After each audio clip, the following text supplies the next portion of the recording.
artiste monene ya renommée mondiale Jessie Matador na Tonisa bazangaki maloba te pona kolobela lingala facile pamba te bazali ba congolais kasi ba vivara na mikili ya poto mais impact oyo lingala facile eza nango na poto e kamusi bango makasi bango pe ba exprimer na micro lingala facile bolanda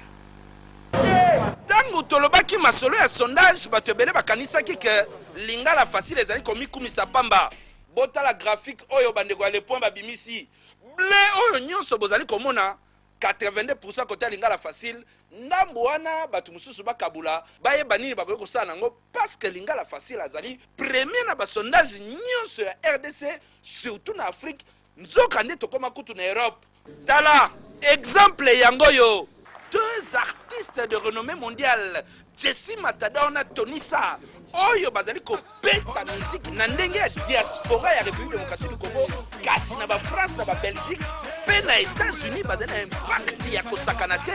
de par ba maison pe ba label bazali comporter bakomisi lingala facile pe balobi pona bango meilleur journal depuis Makambo TV banda na Congo eza lingala facile boyoka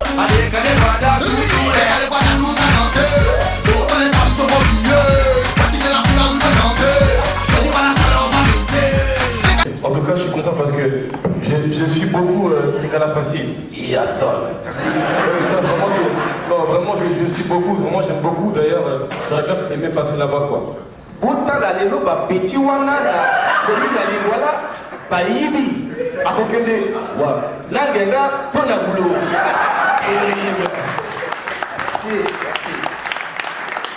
En tout cas, merci lingala facile pour l'émission la bien des arguments terribles. Franchement, pour la RAI, la RDC, les élus, il y a bien, il y a des bossos, il y a des journalistes, excusez-moi pour les autres, mais on applaudit lingala facile.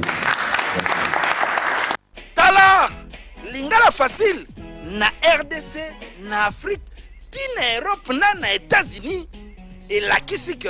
tozali kosala mosala pote bato bazala informé na ndenge ya solo et ba entreprise publique na bino ba politicien oyo nyonso za na élément na yo adresse ebana